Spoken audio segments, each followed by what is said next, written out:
मंडळी माझ्या पाठी हे पाहताय, हे आहे पवई तलाव आणि हा आहे IIT कॅम्पसचा एरिया, IIT पवईचा.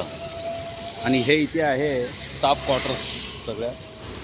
आणि ह्याच कॉलनीमध्ये आहे अतिशय पुरातन असं आई पद्मावतीचं मंदिर, ज्याला ऐतिहासिक वारसा लाभलेला आहे. तर चला तुम्हाला ते मंदिर दाखवतो. आज 3 महिने मंदिर बंद होतं, 3 महिन्यानंतर आज मंदिर उघडलेलं आहे. तर आपण सुद्धा चला आई पद्मावतीचं दर्शन घेऊया.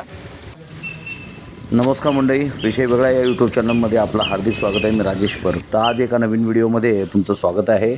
तर मी आज तुम्हाला दाखवणार आहे पवई येथील अतिशय पुरातन असं इतिहासकालीन मंदिर, देवी पद्मावतीचं मंदिर. चला तर ते मंदिर पाहूया आणि त्याविषयी माहिती पण जाणून घेऊया. पूर्ण व्हिडिओ पहा मंडळी. चला तर मंडळी, चलता थोडीशी तुम्हाला देवीविषयी थोडीशी माहिती सांगतो. अतिशय पुरातन असं आई पद्मावतीचं मंदिर, ज्याला ऐतिहासिक वारसा लाभलेला आहे. तर चला तुम्हाला ते मंदिर दाखवतो. आज 3 महिने मंदिर बंद होतं, 3 महिन्यानंतर आज मंदिर उघडलेलं आहे. काही रिपेरिंगसाठी काढलं होतं इथे. तर भव्य दिव्य असा सोहळा आहे आज इथे आणि बरेच भाविक भक्त दर्शनासाठी येत आहेत. तर आपण सुद्धा चला आई पद्मावतीचं दर्शन घेऊया. खूप वेगवेगळ्या कार्यक्रमांचं इथे आयोजन देखील करण्यात आलेलं आहे. तर म्हणजे इथे भजन आहेत, कीर्तन आहेत, फुगड्यांचे कार्यक्रम आहेत. वेगवेगळ्या कलाकार येऊन आपापली कला इथे सादर करतात. सगळ्यांसाठी इथे व्यासपीठसुद्धा उपलब्ध करून दिलेलं आहे. निसर्गाच्या सानिध्यात बसलेलं हे मंदिर. तर चला मंदिरात जाऊया, आईचं दर्शन घ्या. त्यानंतर मी पुढची कथाही तुम्हाला सांगतो. या सोहळ्याचे तुम्ही देखील साक्षीदार व्हा.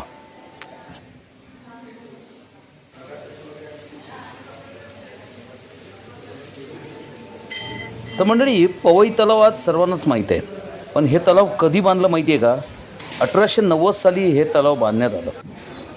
त्यानंतर 1965 साली ज्यावेळी या तलावामध्ये उत्खनन करण्यात आलं, त्यावेळी एक शिलालेख सापडला.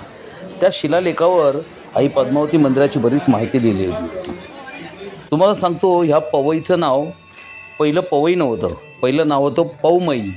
आणि या पौमईची आराध्य देव होती पवेश्वरी. नंतर ज्यावेळी तो शिलालेख सापडला आणि त्याचा मराठी अनुवाद करण्यात आला, त्यावेळी त्यावर असं कळलं की ही देवी कमळातून उत्पन्न झालेली आहे, म्हणून त्या देवीचं नाव पद्मावती असं ठेवण्यात आलं. पौमई ह्या नावाचा अपभ्रंश होऊन ते नाव नंतर पवई झालं. ते आज जगप्रसिद्ध आहे. आणि हे मंदिर इतिहासकालीन आहे, कारण की छत्रपती शिवाजी महाराजांच्या काळात, छत्रपती शिवाजी महाराजांनी नाही तर त्यांच्या काळामध्ये या इथे मोठ्या जत्रा उत्सव होत असत.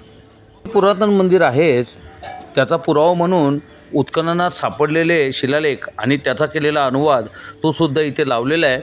तो तुम्ही वाचू शकता.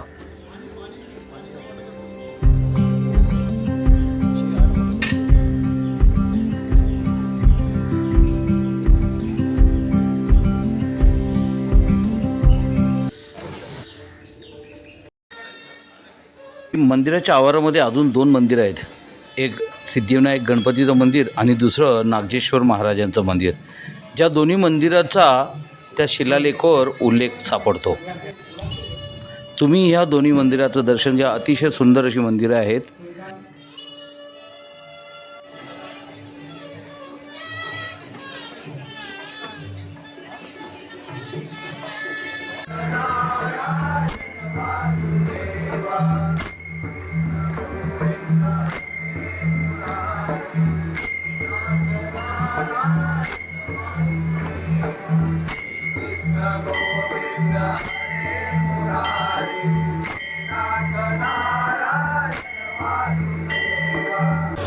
नमस्कार मंडळी. तर आमच्या पद्मावती भजन मंडळाचे आबा मुलवणे आणि प्रवीण नरबुवा आज आई पद्मावतीच्या सेवेमध्ये आहेत ते, आणि बहुसंख्येने भाविक इथे उपस्थित आहेत. पण सर्वांनी हा व्हिडिओ आवर्जून पाहिला त्याबद्दल आपले मनापासून आभार व्यक्त करतो. तसंच हा व्हिडिओ बनवण्यासाठी मला देवस्थान कमिटीचे सुधीर भावे सर आणि त्यांची पुरी टीम यांचेसुद्धा मी मनापासून आभार व्यक्त करतो आणि पुन्हा सर्वांना धन्यवाद देतो. विषय वेगळा यूट्यूब चॅनलला सबस्क्राईब करा अशाच नवीन व्हिडिओसाठी. धन्यवाद.